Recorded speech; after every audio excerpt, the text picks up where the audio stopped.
Hi there, FEMinWASH. My name is Vicky Idoko Pope.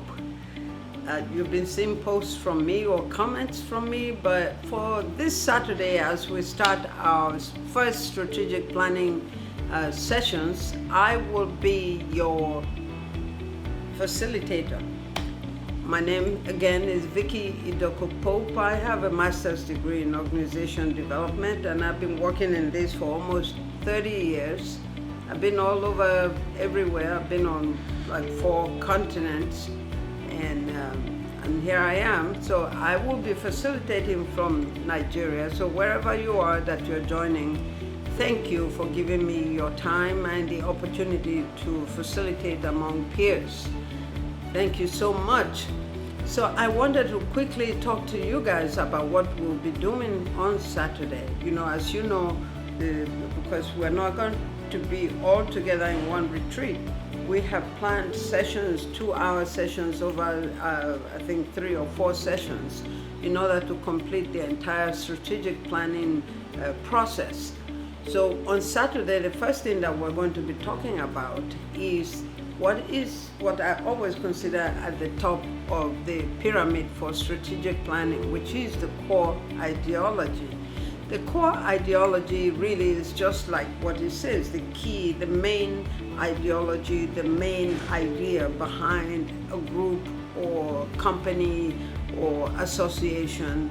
And this is where you start, because this is where you kind of like begin to think in terms of why are we here, how are we going to be here, how will we make impact, and that kind of thing.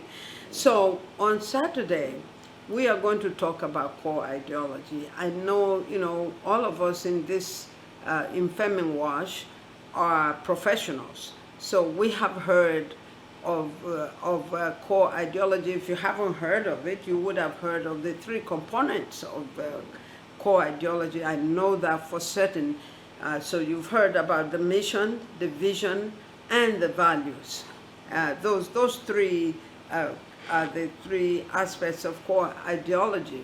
And it's in that sequence. I know that I have seen sometimes in Africa, especially in Nigeria, where we put the vision before the mission, but really kind of flows from mission, vision, values. And as I go through it, you will realize that this, in fact, is the right sequence.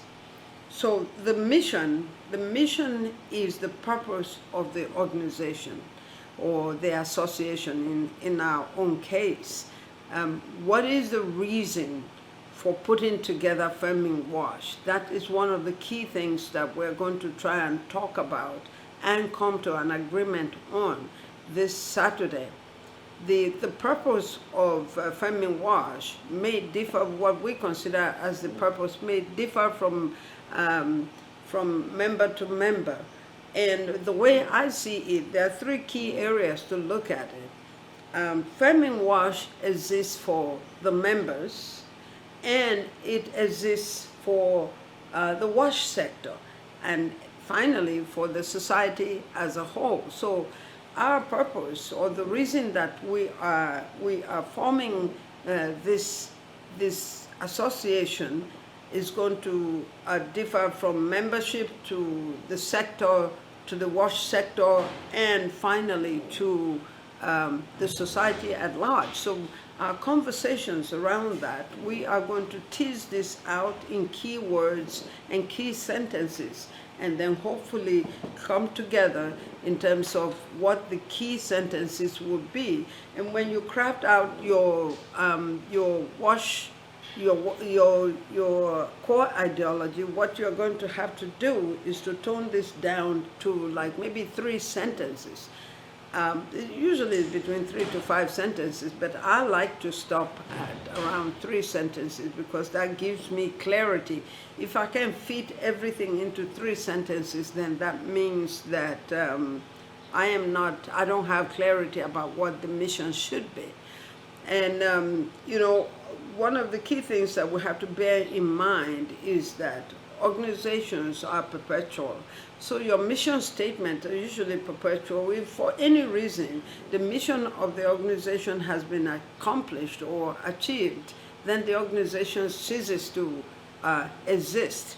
So for our mission, as we are thinking, let us think in terms of posterity. What will happen after we're not here? Will there always be a need for professional women in WASH and to do whatever it is supposed to do for its members, for the WASH sector, and for the society at large? So as you're coming on Saturday, please have this in mind and be thinking in terms of what is the purpose of FEMinWASH, because we're going to have to come up with like 3 sentences that will succinctly say this to new members, existing members, and so that we also have, we agree that this is why we are forming FEMinWASH.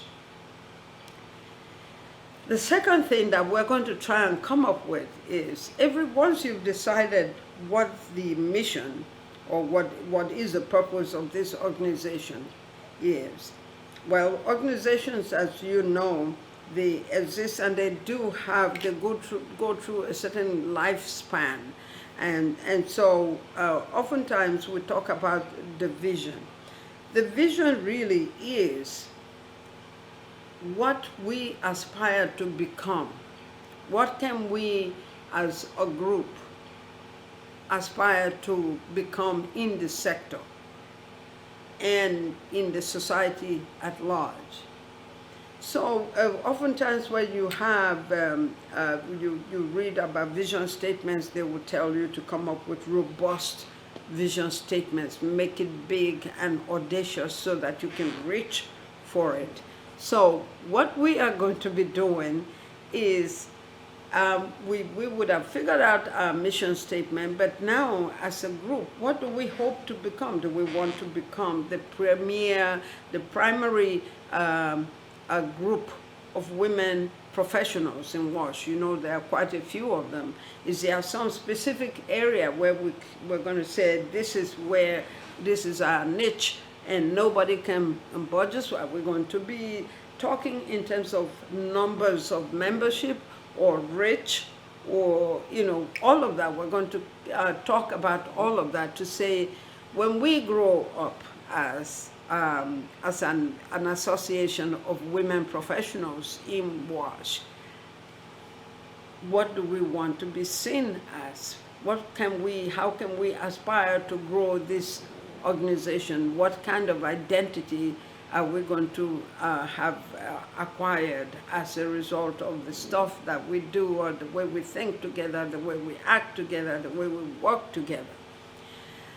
So our mission statements would be purpose, and then our vision statement would be, when we grow up, what we hope to become, our desired future state.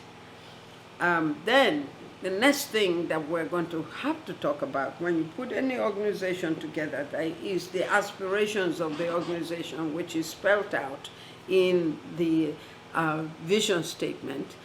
Then you have to come up with some principles that will guide how the organization or association will conduct itself. Those guiding principles are the core values. And you have to think in terms of what kind of values will guide how members interact, or values on members' contribution professionally, maybe financially, whatever we decide. What kind of values do we aspire that we actually think we can use to guide our behavior towards each other, how we also behave in the WASH sector, and how we behave in the society at large?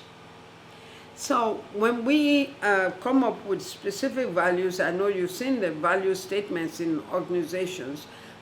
For organizations and even for other associations, they will have things like camaraderie, or, you know, authenticity, integrity, accountability, any number of value systems that you can come up with. We are going to come up again with between 5 to 7. I like the number 5 for clarity and for to be able to be succinct and not have less, not have too little, and not have too much.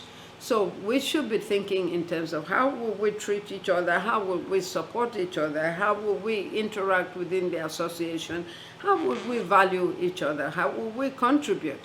And then we also have to think again in terms of the WASH sector at large. How will we be seen as, what will guide our behavior in the sector at large, and how do we project ourselves and that kind of thing? What kind of value system do we want to use to guide our behavior, our thinking, our decision making? And then of course we want to think in terms of the society at large. So these three levels of these three aspects form the core ideology, the mission, vision, and values. So we should be thinking as we come up on Saturday about what will our mission be, what will our vision be, and what will our value system be in this structure. So first is the mission, the vision, and the values.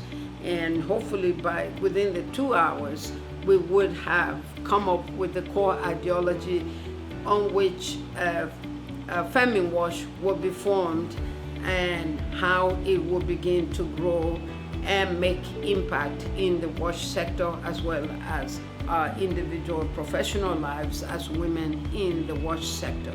And I will see you on Saturday. Again, this is Vicky Idoko Pope. I will see you then.